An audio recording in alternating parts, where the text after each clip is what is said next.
The music stopped so suddenly that it felt like the whole room had forgotten how to breathe. A 10-year-old black girl stood in the middle of the white marble aisle, her small hand trembling but raised high as if she were trying to hold the entire moment in place, her voice cutting through the silence like something far bigger than her tiny body. "You can't marry her, because you promised to marry me first. Just before we get back to it, I'm curious to know, where are you watching from today? And if these stories have been keeping you captivated, be sure to subscribe so you never miss the next one." Gasps rippled through the crowd, sharp and quick like a wave crashing against glass, while cameras that were meant to capture a perfect wedding day now swung wildly toward the child standing in worn shoes that didn't match the luxury of the room. The bride froze, her smile slowly breaking apart as confusion turned into something colder, something harder, while the billionaire groom stood completely still, his expression unreadable, as if time had reached into his chest and squeezed. The little girl didn't look afraid anymore, even though security had already started moving toward her, even though whispers were spreading like wildfire through rows of well-dressed guests who couldn't believe what they were hearing. "You told me," she continued, her voice shaking now but still strong enough to carry. "You told me that when I grew up you would come back for me. You said I was the only one who ever understood you." Groom's jaw tightened, his fingers curling slowly into a fist at his side, and for a second it looked like he might speak, like he might deny everything and send her away like she didn't matter. But he didn't, and that silence said more than anything else could.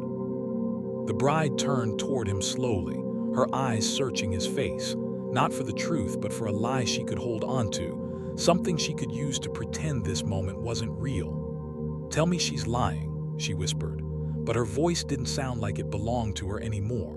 The little girl took a step forward before anyone could stop her, her eyes locked on the man at the altar, and in that moment, she didn't look like a child interrupting a wedding.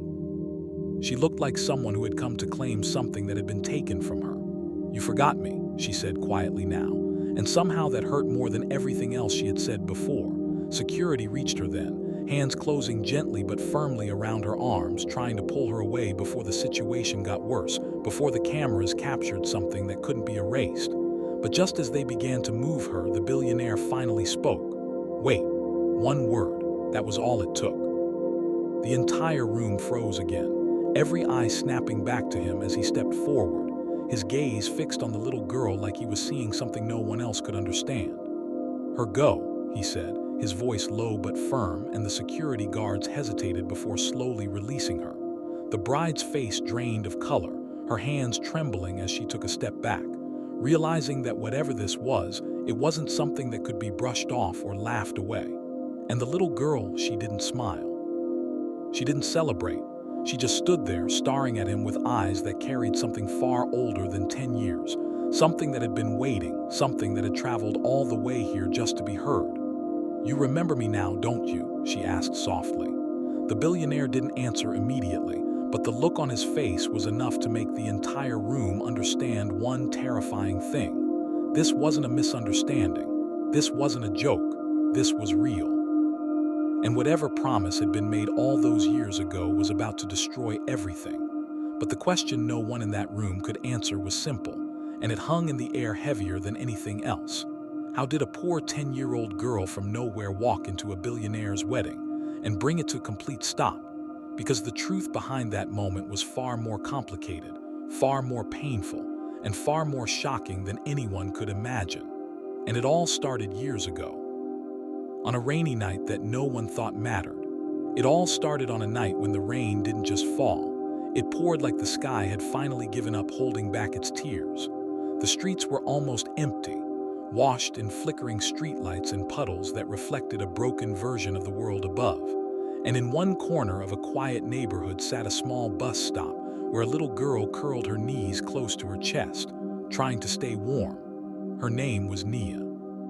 She was only 7 years old then, wearing a thin jacket that had once belonged to someone else, her shoes slightly too big and her stomach empty in a way she had gotten used to pretending didn't hurt. That night, she wasn't supposed to be outside, but sometimes life doesn't follow rules, especially not for people like her.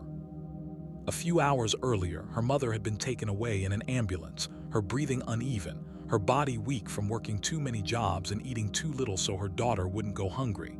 And as neighbors whispered and doors quietly shut, no one had stepped forward to take Nia in. So she had walked, not knowing where she was going, not knowing what would happen next, just walking because standing still felt worse. By the time the rain started, she had already gone too far to turn back. That's when a black car pulled up. It didn't rush past like the others, didn't splash water onto her and disappear into the night. Instead, it slowed, then stopped completely right in front of the bus stop. The door opened and a man stepped out. He didn't belong in that place. You could tell from the way he carried himself, from the clean lines of his coat and the quiet confidence in his movements. But there was something else too, something tired hidden behind his sharp appearance.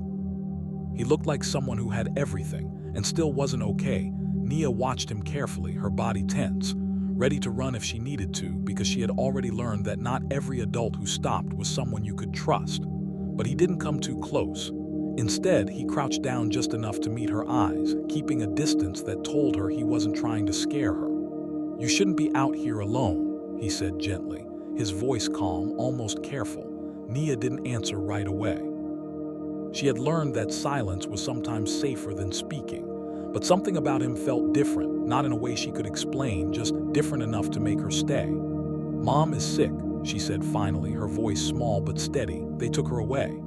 Man's expression changed, not dramatically, but just enough for her to notice that he was listening, really listening, not just waiting for her to stop talking.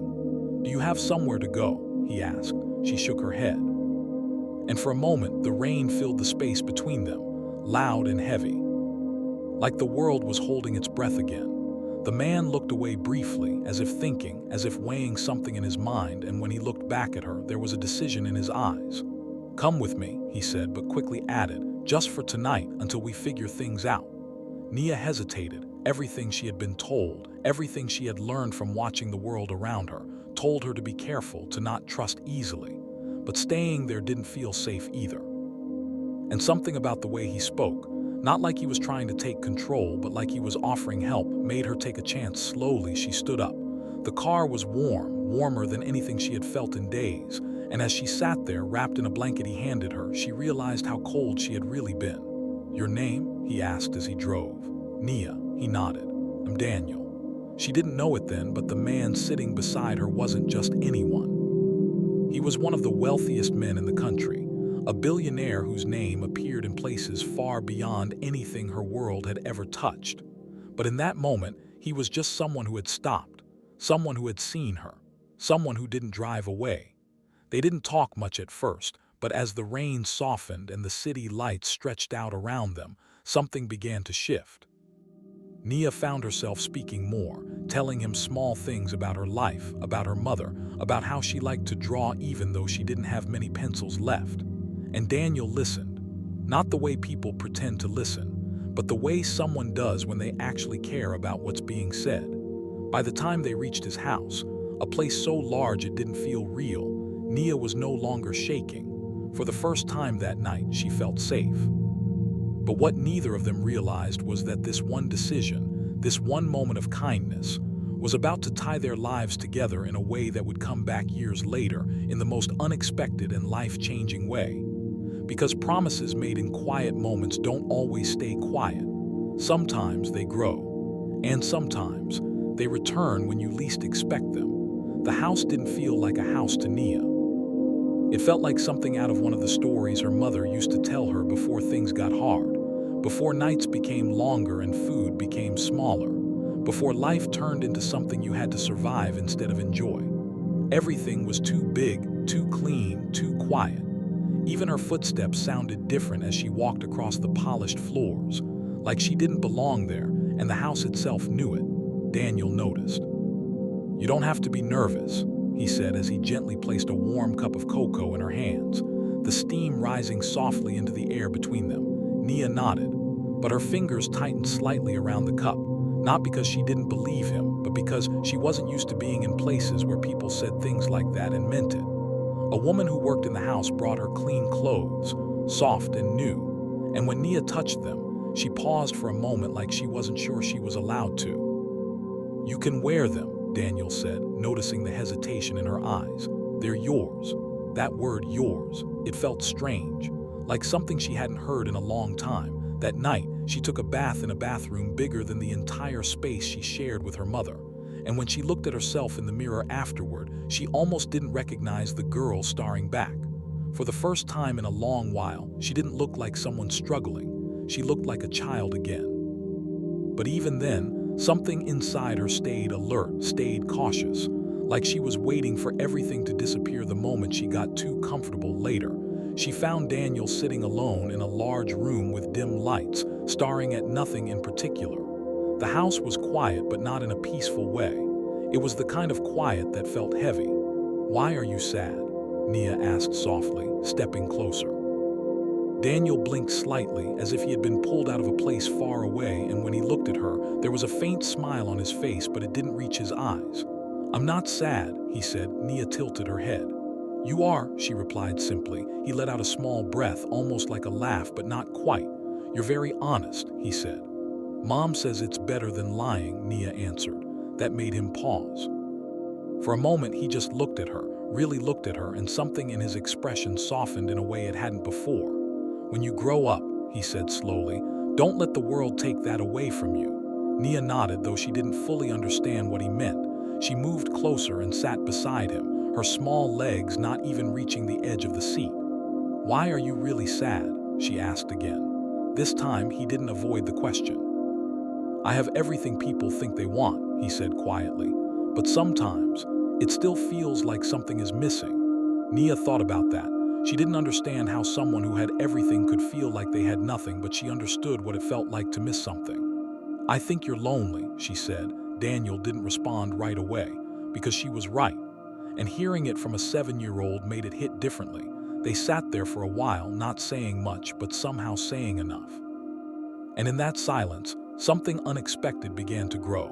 Not something strange or complicated, but something simple, a connection. The kind that doesn't come from status or money or power, but from being seen. The next few days passed in a way Nia had never experienced before. She ate full meals. She slept without fear. She laughed. Daniel arranged for people to check on her mother, making sure she received proper care, something Nia didn't even know was possible. And every day, Nia would find her way back to him, talking, asking questions, filling the quiet spaces of his life without even trying. "You're different," Daniel said one afternoon as they sat outside, the sun warming the garden around them. "How?" Nia asked. "You don't want anything from me." She frowned slightly. "I want something." Raised an eyebrow.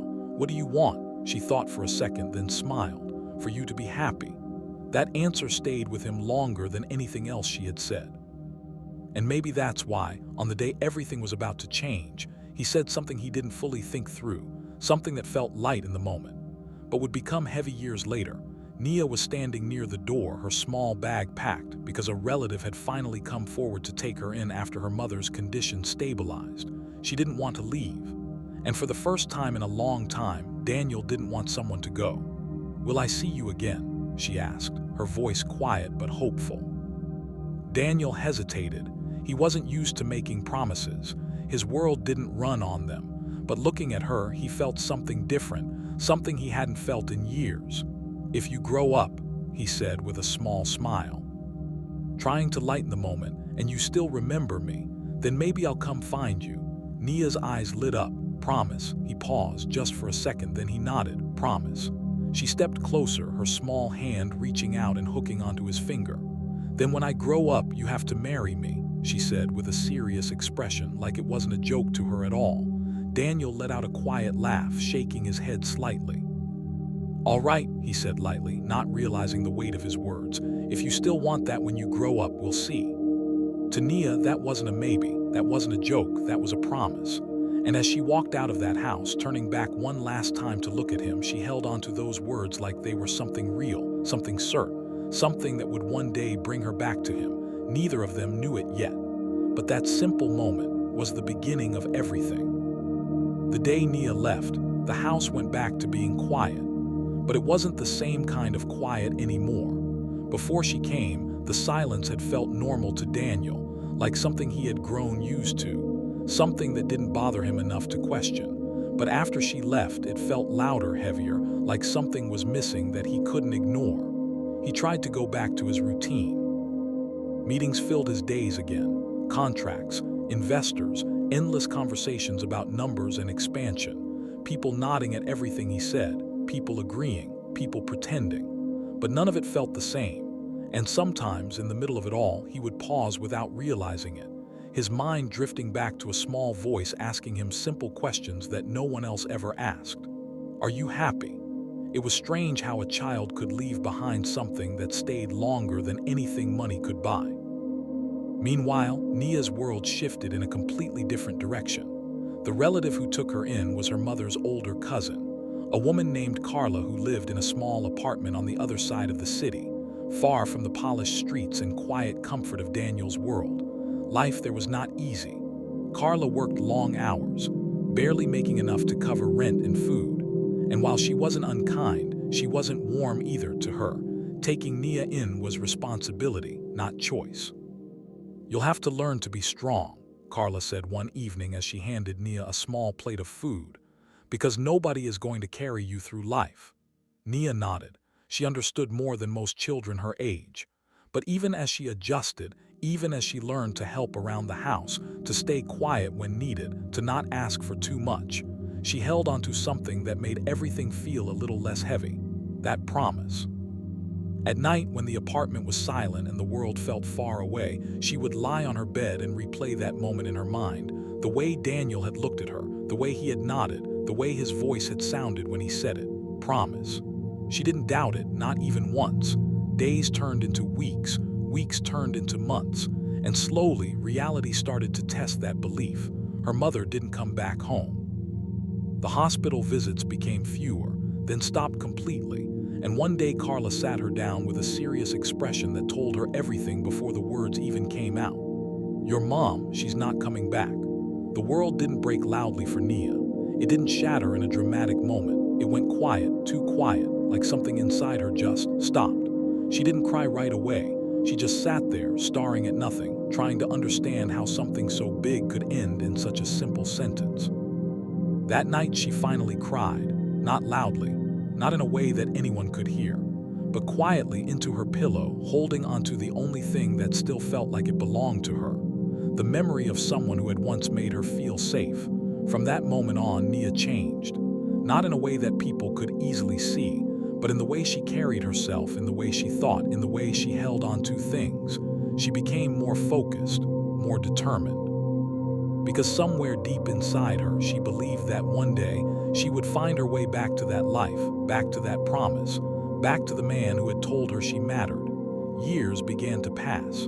She grew taller, stronger, smarter. School became her escape, the one place where effort turned into results, where she could build something for herself. Step by step, teachers noticed her. Not because she was loud or demanding attention, but because she worked harder than anyone else, because she never gave up even when things were difficult. You have a future, one of her teachers told her. Nia smiled. I know, she said quietly, but her future wasn't just about success. It was about something more personal, something she had carried with her since she was 7 years old. Meanwhile, Daniel's life continued to move forward in a completely different world. His company grew bigger. His name became more powerful. His schedule became even more packed. And slowly, almost without realizing it, that memory of a rainy night and a small girl at a bus stop began to fade into something distant. Not gone, but buried under everything else. Occasionally, it would resurface. A thought, a moment, a question he didn't fully answer. But he never acted on it. He never went back. He never looked for her. And over time, the promise he had made became something he told himself didn't really matter. Something small, something insignificant, something a child had taken too seriously. Until one day, years later, his life took a turn that would bring that forgotten moment crashing back into reality. Because Daniel was getting married. The engagement was everywhere. News outlets, social media interviews, photos of him standing beside a woman who seemed perfect for his world. Someone who matched his status, his image, his future. The wedding was set to be one of the biggest events of the year, carefully planned, highly anticipated, flawless. And in a small apartment far away from that world, Nia sat quietly in front of an old television, her eyes fixed on the screen as she watched the announcement. Her heart didn't break loudly, it tightened, slowly, deeply. Because the man who had made her a promise was about to give that future to someone else. She didn't speak, she didn't cry, she just stared. And in that moment, something inside her made a decision, not out of anger, not out of jealousy, but out of something stronger, something that had been growing all these years. He made a promise, and she was going to remind him, no matter what it took. The decision didn't come with noise. It didn't come with anger or shouting or anything dramatic that people would expect from a moment like that. It came quietly, but it settled deep. And once it was there, it didn't move. Nia sat in front of the television long after the announcement ended, the screen going dark as the room around her returned to its usual stillness. But her mind didn't follow. It stayed fixed on one thing. He made a promise. At first, even she questioned herself. Maybe he didn't mean it. Maybe it was just something adults say to make children feel better. Maybe she had held onto something that was never real. Those thoughts came and went, circling her mind like shadows, but every time they tried to settle, something stronger pushed back. The way he looked at her, the way he listened, the way he said promise without hesitation, that wasn't fake, and she knew it. Carla noticed the change in her almost immediately. "You've been quiet," she said one evening, watching Nia as she sat at the small table, her food untouched. "I'm thinking," Nia replied. Carla let out a tired breath. Thinking doesn't change reality. Nia looked up slowly. "Sometimes it does," she said. Carla didn't argue, but her expression made it clear she didn't believe that. Life had taught her differently, but Nia wasn't looking at life the same way. That night, she pulled out a small box from under her bed. Inside it were the few things she considered important. A folded piece of paper with drawings she had made years ago, a photo taken by one of the house staff on her last day in Daniel's home, and a memory she had never let go of. She held the photo carefully, her fingers brushing over it like it might disappear if she wasn't gentle enough. "You didn't forget," she whispered to herself. It wasn't a question. It was something she needed to believe. The next few days were different. Nia moved with purpose. Not rushed, not reckless, but focused in a way that made it clear she had already made up her mind. She started asking questions, small ones at first, about the wedding, about where it would take place, about how events like that worked. Most people didn't take her seriously. To them, she was just a teenager from a struggling neighborhood, someone with no connection to that world. But Nia listened more than she spoke. She paid attention. And slowly, piece by piece, she started to understand what she needed to do. The wedding was going to be held at one of the most exclusive venues in the city, a place surrounded by security, invitations required, names checked at every entrance. It wasn't the kind of place someone could just walk into, especially not someone like her. But Nia didn't see that as the end of the story. She saw it as a problem that needed a solution. At school, she stayed back after classes, using computers she barely had access to before, searching, learning, reading everything she could about events, guest lists, staff roll. She wasn't just hopping anymore, she was planning. "You're working too hard," one of her teachers said, noticing how late she stayed. Nia smiled slightly. "I have something important to do." Teacher didn't press further, but if she had, she would have seen something in Nia's eyes that didn't match her age, something determined, something unshakable. Days turned into a week, then another. The closer the wedding got, the clearer Nia's plan became. She knew she couldn't walk in as a guest, but there were other ways to enter a place like that. People who worked behind the scenes, people no one paid attention to, people who moved quietly while everyone else focused on the spotlight. That's where she found her opening. A temporary staffing agency was hiring extra hands for the event, servers, cleaners, assistants. Positions that didn't require background checks as strict as the guest list, positions that needed people quickly and quietly. Nia applied.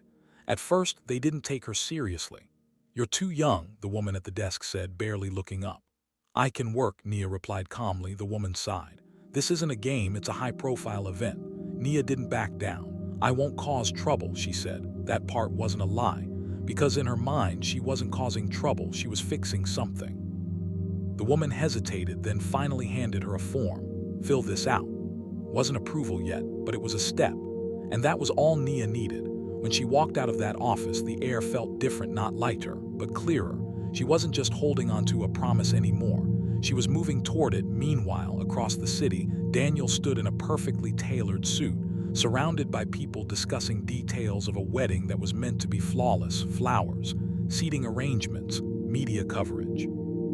Everything was planned down to the smallest detail. "Everything is set," his assistant said. Daniel nodded, his expression calm, controlled, exactly what people expected from someone in his position. But something felt off. He couldn't explain it. It wasn't fear, it wasn't doubt, it was just something. Like a thought sitting just out of reach. A memory he couldn't quite place. He brushed it off, because there was no reason to dwell on it. Everything in his life was exactly where it was supposed to be. Everything was perfect. And yet somewhere deep down, a part of him felt like something had been left unfinished. But he ignored it, because some things, once forgotten, feel easier to leave that way, until they show up again, unexpected, uninvited, impossible to ignore. And when that moment came, it wouldn't just remind him of the past, it would force him to face it. Just before we get back to the story, I'm curious, where are you watching from today? And if you're enjoying this journey so far, make sure you're subscribed for more stories like this. The morning of the wedding arrived with a kind of perfection that felt almost unreal. The sky was clear, the air calm, everything arranged exactly the way it had been planned for months, as if the world itself had agreed to cooperate with the event. Luxury cars lined the entrance of the venue, guests stepping out in carefully chosen outfits, laughter and polite conversations filling the space as cameras captured every moment that was meant to look effortless. Inside, everything moved like a well-rehearsed performance. Staff walked quickly but quietly, adjusting decorations, checking seating arrangements, making sure nothing was out of place. Because in a wedding like this, perfection wasn't a goal, it was an expectation. And among them, Nia. She kept her head down, her movements steady, blending in with the rest of the staff as if she had always belonged there, her uniform simple, her presence unnoticed by the people who mattered in that space. But her eyes were different, focused, alert, taking everything in, every entrance, every hallway, every moment that brought her closer to him. Her heart wasn't racing the way most people would expect. It was steady, because this wasn't just a bold decision anymore. It was something she had prepared for, something she had waited for. Across the venue, Daniel stood in a private room, adjusting his cufflinks as his best man spoke about schedules and timing, about how everything was ready and how guests were already taking their seats. "You good?" the best man asked, noticing the slight pause in Daniel's movements. Daniel nodded. "Yeah." Even as he said it, his reflection in the mirror didn't fully agree. There it was again, that feeling, not strong enough to stop anything, but strong enough to exist. Like something unfinished quietly asking for attention. He ignored it, because there was no space for uncertainty today. This was his wedding day, everything had been decided, everything was moving forward, and there was no reason for anything to change. Back in the main hall, Nia moved closer to the central area, carrying a tray she didn't need, using it as a reason to be where she wasn't supposed to be. Her eyes scanned the room, not with fear, but with purpose. She saw the bride, perfect, composed, smiling in a way that made everything look right. For a brief moment, something shifted in Nia's chest, not doubt, but awareness. This wasn't just about her, this was about a moment that involved other people, other lives, other expectations. But then the memory came back, clear, strong. "You promised." Just like that, her focus returned. Because to her, this wasn't about ruining anything. It was about truth, and truth doesn't wait for the right moment. It shows up when it has to. The ceremony began. Music filled the room, soft and controlled, guests settling into silence as the bride walked down the aisle, every step measured, every movement captured. Daniel stood at the altar, his expression calm, his posture steady, exactly the man everyone expected him to be. And for a moment, everything looked perfect, until it wasn't. Nia stepped forward. At first, no one noticed. Why would they? She was just part of the background, just another person meant to pass through unnoticed. But then she kept walking and walking until she reached a place she wasn't supposed to reach, until she stood where no one expected her to stand, and then she spoke. "You can't marry her." The words didn't come out loud at first, but they didn't need to, because silence has a way of making even the smallest voice heard. Heads turned. Confusion spread. And before anyone could fully understand what was happening, she said it again, clearer this time. "You can't marry her because you promised to marry me first."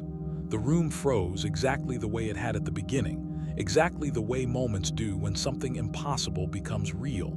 Daniel's eyes locked onto her instantly. And in that second, everything came rushing back. The rain, the bus stop, the small girl with honest eyes, the promise. It hit him all at once, not as a memory, but as something alive, something standing right in front of him. "Nia," he said under his breath, barely audible but enough to confirm what no one else understood yet. The bride turned sharply. "Do you know her?" But Daniel didn't answer, because he was still looking at Nia, still trying to process how the past had just walked into his present and refused to be ignored. Security began to move. Guests whispered. Everything started to shift from perfect to unpredictable. But Nia didn't move. She didn't step back. She didn't break eye contact, because she hadn't come this far to be silent now. "You said you would come back for me," she continued, her voice steady, carrying through the tension. "You said I was the only one who understood you. You said you promised." The word hung in the air, heavy, unavoidable. And for the first time that day, Daniel didn't look like a man in control. He looked like someone being forced to face something he had left behind, something he thought didn't matter anymore, but clearly did. The bride's expression changed, confusion turning into something sharper. "What is she talking about?" she demanded. Still Daniel didn't answer, because the truth doesn't always come easily, especially when it has the power to change everything. And in that moment, standing between his past and his future, he realized something he hadn't expected. This wasn't just a memory coming back. This was a choice. And whatever he said next would decide everything. The silence that followed felt heavier than anything that had come before it. It wasn't just confusion anymore. It was tension. The kind that builds when people realize they are witnessing something that wasn't planned, something real, something that could change everything right in front of them. Daniel stood still at the altar, his eyes fixed on Nia. And for the first time since the ceremony began, the confidence that defined him seemed to slip, replaced by something far more uncertain. The bride took a step closer to him, her voice low but sharp enough to cut through the air. "I asked you a question," she said. "Do you know her?" Daniel exhaled slowly. He said. That one word sent a ripple through the crowd, louder than any shout could have been. The bride blinked, clearly not expecting that answer. "And what exactly does she mean?" she continued, her voice rising slightly now, the calm she had held onto beginning to crack. Daniel hesitated, not because he didn't know the answer, but because he knew the truth wouldn't sound right in a room like this. "It was a long time ago," he said carefully, choosing his words as if each one carried weight. "She was a child. I helped her just for a few days." Nia's expression didn't change, because to her that wasn't the whole story. "You made a promise," she said firmly, stepping forward again despite the eyes on her, despite the pressure of the moment. "You said if I grew up and still remembered you, you would come back. You said you would marry me." A few guests gasped again, others whispering more loudly now, trying to make sense of what they were hearing, trying to decide whether this was something serious or just a misunderstanding blown out of proportion. The bride turned back to Daniel, her eyes searching his face for something, anything that could explain this in a way that didn't make her feel like the ground beneath her was shifting.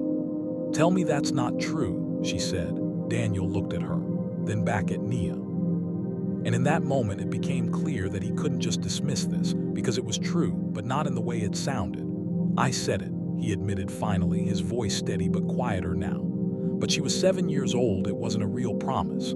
Those words landed hard, not just on Nia, but on everyone listening, because suddenly what had felt like a shocking interruption began to turn into something deeper, something more uncomfortable. Nia's fingers tightened slightly at her sides. "Not real," she repeated softly. Daniel stepped down from the altar, moving closer now, lowering his voice as if trying to bring the moment back under control. "Nia, listen to me," he said, his tone calmer, more measured. "You were a child. I didn't mean it the way you understood it. I was just trying to make you feel safe." Nia didn't step back. She didn't look confused. She looked hurt, not the loud kind, the quiet kind that sits deep.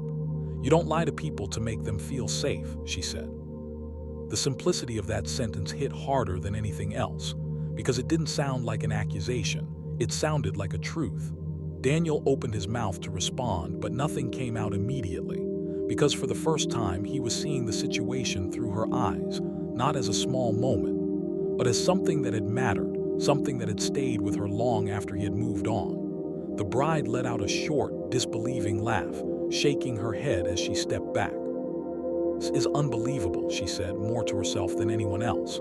"A childhood misunderstanding is what stops my wedding."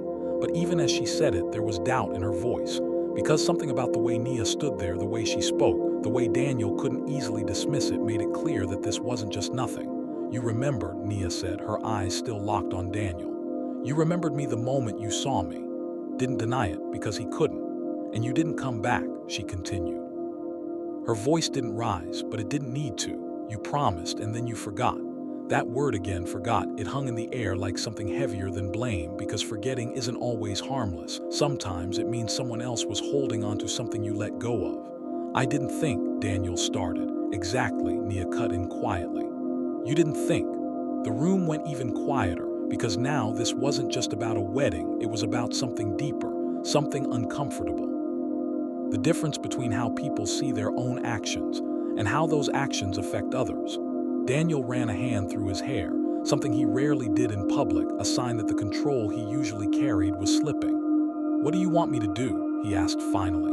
It wasn't a challenge, it was a real question, because for the first time he didn't have an easy answer. Nia looked at him for a long moment, and when she spoke, her voice was steady, clear, and completely unexpected. "I didn't come here to marry you." That shifted everything. Confusion spread again, replacing the tension with something else, something people couldn't quite name yet. Daniel frowned slightly. "Then why are you here?" Nia took a small breath. "Because I needed to know something," she said. The room leaned into that moment without even realizing it. Daniel asked. Nia held his gaze. "I needed to know if your word means anything." That question didn't just land, it stayed. Because suddenly this wasn't about a childhood promise anymore. It was about something much bigger, something that didn't just involve Nia, something that involved the kind of man Daniel really was. And the answer to that question was about to change everything in a way no one in that room expected. The question didn't echo loudly, but it stayed in the room like something alive. "I needed to know if your word means anything." For a moment, no one moved, no one spoke. Because that question didn't just belong to Nia anymore, it reached beyond her, beyond the wedding, beyond the carefully planned image of perfection, and settled directly on Daniel. The kind of man he was. The kind of man people believed he was. And the kind of man he truly was when everything else was stripped away. Daniel looked at Nia, really looked at her, not as the child he once met, but as the person standing in front of him now. Someone who had carried his words for years while he had let them fade into something small. And for the first time in a very long time, he didn't think about business or reputation or what people would say. He thought about truth. The bride broke the silence first. "This is ridiculous," she said, her voice sharper now, frustration replacing confusion. "You're standing here questioning your entire life because of something you said to a child years ago." Daniel didn't respond immediately, because the truth was, it wasn't just about that moment. It was about what that moment represented, the way he handled people, the way he spoke, the way he made decisions without always thinking about their impact. "I need a minute," he said finally. A wave of disbelief moved through the guests, quiet but noticeable. "A minute," the bride repeated. "In the middle of our wedding," Daniel stepped back slightly, his mind moving faster than the room around him, pieces connecting in ways he hadn't allowed before. He thought about the rain that night, about the way Nia had trusted him without reason, about the way she had believed him without question. And then he thought about everything that came after, the years he didn't look back, the promise he didn't keep, the life he built without considering what he left behind. He turned to the bride, his expression no longer uncertain but serious in a way that made her pause. "This isn't just about her," he said. "Then what is it about?" she asked, her voice tight. Daniel took a breath. "It's about whether I've been living honestly or just comfortably." That answer didn't calm anything. If anything, it made the situation feel even bigger. The bride shook her head, taking a step back as if she was trying to create distance from something she didn't want to be part of. "What are you saying?" she asked.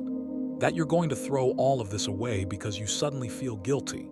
Nia didn't interrupt. She didn't add anything, because this moment wasn't hers to control anymore. It was his. And whatever he chose to do would show exactly what his words were worth. Daniel looked at the room, at the guests, at the life he had built. Everything was there. Everything he had worked for, everything people admired. And yet something felt incomplete, not because of Nia alone, but because she had reminded him of something he had ignored for too long, the weight of his own words. "I don't make promises lightly," he said slowly, his voice steady now, carrying through the room without effort. "I treated that one like it didn't matter." Bride let out a quiet, disbelieving breath. "It didn't matter," she said. "She was a child," shook his head slightly. "It mattered to her." That was the difference, and everyone in the room could feel it, because suddenly this wasn't about logic, it was about responsibility, the kind that doesn't disappear just because time has passed. Daniel turned back to Nia. "I can't marry you," he said gently. The words were clear, honest, and this time they didn't carry confusion, they carried truth. But before the room could react, before assumptions could take over again, he continued. "I also can't stand here and pretend that what I said didn't mean anything." Nia's expression didn't change much, but something in her eyes softened slightly, not relief, not happiness, but understanding, because for the first time he wasn't dismissing her, he wasn't pretending, he was acknowledging, and that mattered. The bride looked between them, her patience finally breaking. "What now?" she asked, her voice no longer calm. "What does this mean for us?" Daniel didn't hesitate this time. "It means I shouldn't be standing here making another promise I'm not ready to fully understand." The words landed clearly. There was no confusion in them, no uncertainty, just a decision, the kind that doesn't need to be explained twice. The bride stared at him, searching his face for something that might change, something that might undo what he had just said, but nothing did, and slowly the reality of the moment settled in. This wedding. She started, then stopped, her voice catching slightly before she could finish. Daniel didn't look away. "I'm sorry," he said. It wasn't a loud apology, but it was real. And sometimes that's heavier. The room didn't erupt into chaos. It didn't explode the way moments like this often do. It went quiet, because everyone understood what had just happened. This wasn't just an interruption anymore. This was a turning point. Nia stood still, watching everything unfold, not with satisfaction, not with regret, but with a calm she hadn't had when she first walked in. Because the question she came with had been answered, and it wasn't the answer she expected, but it was the one she needed. Daniel's word did mean something, not because he kept every promise perfectly, but because, when it mattered most, he chose to face it, and that choice was about to change both of their lives in a way neither of them saw coming. The wedding didn't end with shouting. It ended with silence. The kind of silence that follows something irreversible. Something people will talk about for years, but can never fully explain the way it felt in that exact moment. Guests began to stand slowly, not because they were told to, but because they didn't know what else to do, their perfect day turning into something uncertain, something unfinished. The bride didn't cry. At least not there. She held her composure in a way that made it clear she wasn't weak, but also made it clear she was hurt in a way that wouldn't disappear quickly. Without another word, she turned and walked away, her dress trailing behind her like a moment that had been carefully built, and then quietly undone. Daniel didn't stop her, because deep down, he knew this wasn't something that could be fixed with a sentence. Some things, once broken, need more than words.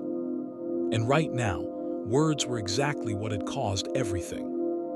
The room slowly began to empty, conversations starting again but in hushed tones, people trying to process what they had just witnessed, trying to decide what it meant. But for Daniel, none of that mattered anymore, because his focus was no longer on the crowd. It was on Nia.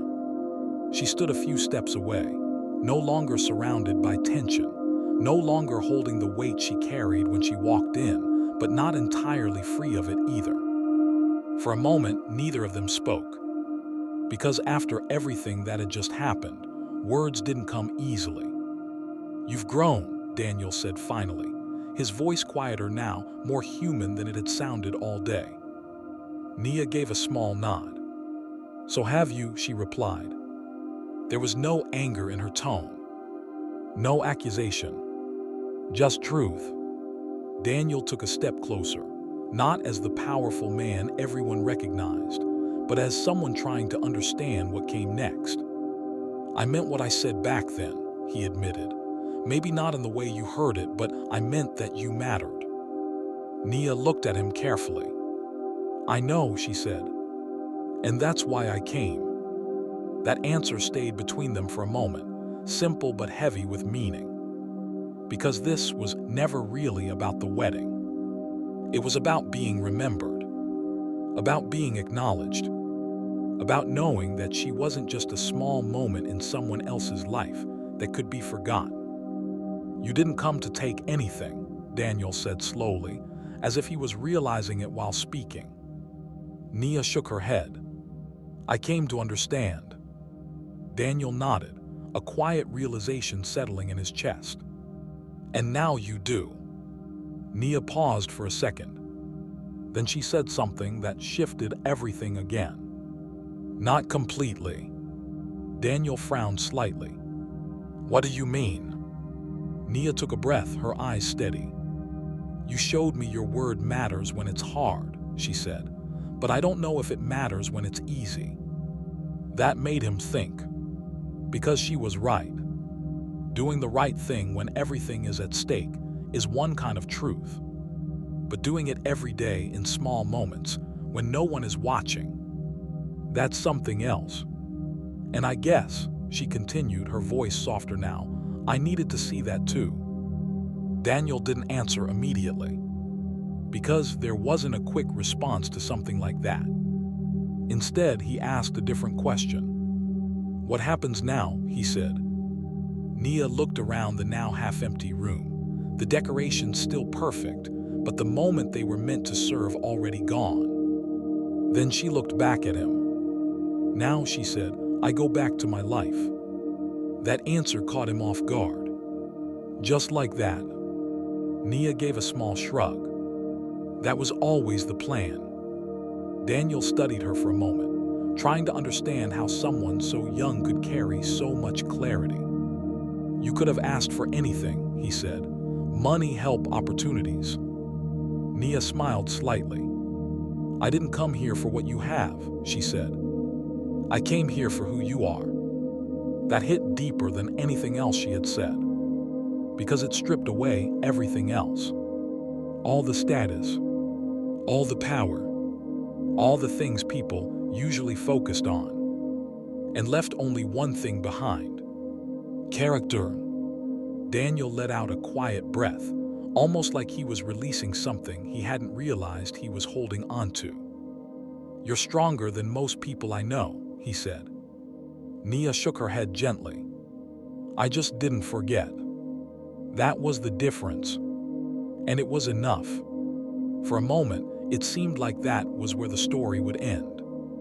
Two people who had crossed paths years ago, meeting again, understanding something important, and then going their separate ways. But life doesn't always close moments that neatly. Because just as Nia turned to leave, something unexpected happened. Daniel spoke again. "Wait." She stopped, turning back slightly. And when she looked at him, his expression had changed. Not uncertain, not confused, but decided. "I made a promise," he said slowly. Nia didn't move. "And I can't go back and change what it meant then, but I can decide what it means now." The air shifted again, not with tension this time, but with something else. Something that felt like possibility. "What are you saying?" Nia asked. Daniel took a step forward. "I'm saying," he paused briefly, choosing his words carefully, "that maybe the promise was never about marriage." Nia's brows furrowed slightly. "Then what was it about?" Daniel looked at her, and for the first time since she had walked into that wedding, there was something clear in his eyes. "Maybe it was about showing up," he said. The simplicity of that answer carried more weight than anything else. And Nia felt it. But she didn't respond immediately, because for the first time since she came here, she wasn't sure what came next. And whatever Daniel was about to say after that was going to decide how their story truly ended. For a moment, the world felt still again. Not in the tense, heavy way it had earlier, but in a quieter, more thoughtful way, like everything that needed to happen had already happened, and what remained was understanding what it all meant. Nia stood facing Daniel, her eyes searching his face, not for promises this time, but for truth. Showing up, she repeated softly. Daniel nodded. When I met you, he said, his voice steady, you didn't need someone to make you big promises about the future. You needed someone who would be there in that moment, someone who wouldn't leave you feeling invisible. Nia listened carefully, because this wasn't the same man who had spoken years ago. This was someone who had finally taken the time to understand his own words. I thought saying something hopeful would help you, he continued, but I didn't realize that to you it wasn't just hope. It was something real, something you held on to. Nia gave a small nod. I believed you, she said. I know, Daniel replied.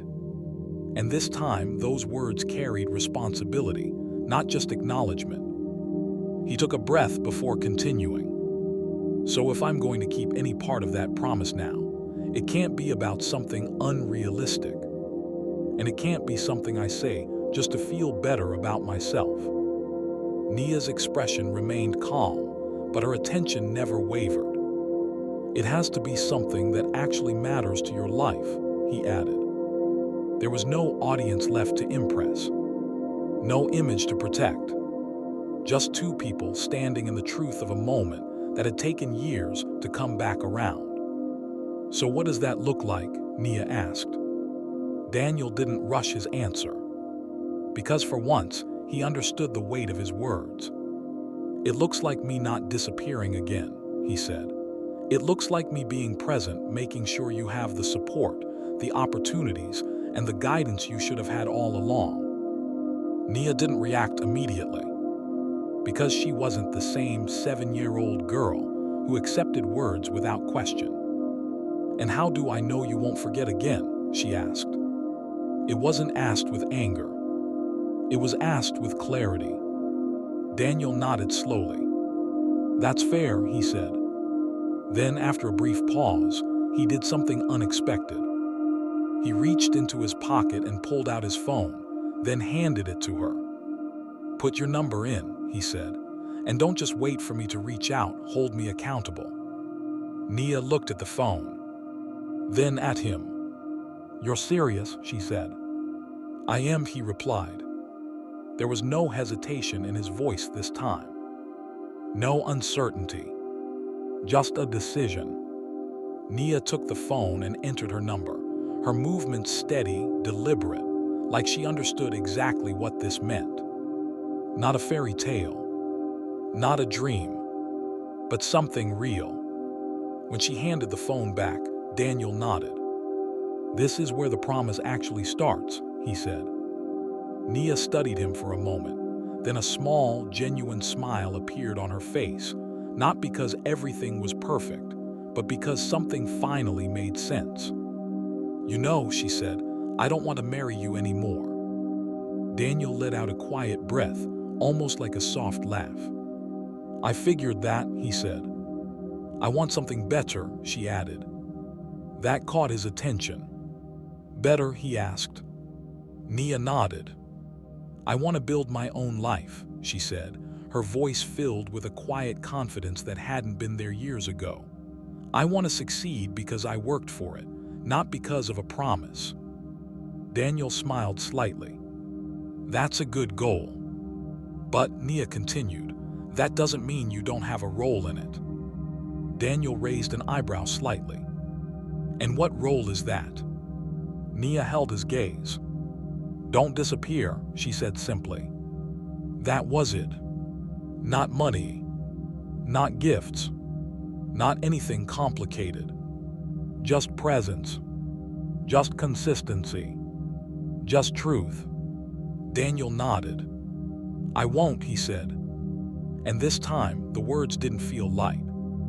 They felt grounded, earned, real. Outside, the world continued as if nothing had happened, cars moving, people walking, life going on the way it always does. But for the two of them, something had shifted in a way that wouldn't fade with time. The wedding that was supposed to be the highlight of the day had ended. But something more important had taken its place.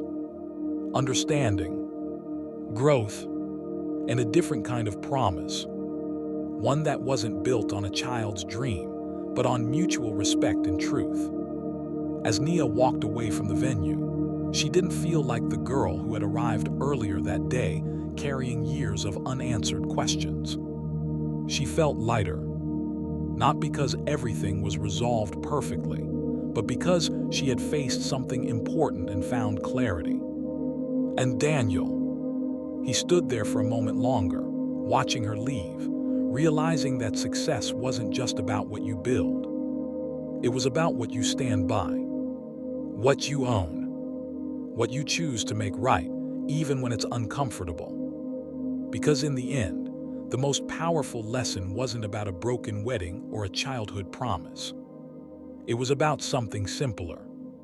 Your words matter, not just when they're easy to say, but when they come back to you, years later, asking to be proven true. And sometimes, the right thing isn't to go back and fix the past. It's to show up differently in the future. That brings us to the end of this story. I'd love to know where you were watching from today. And if this story meant something to you, don't forget to subscribe for more.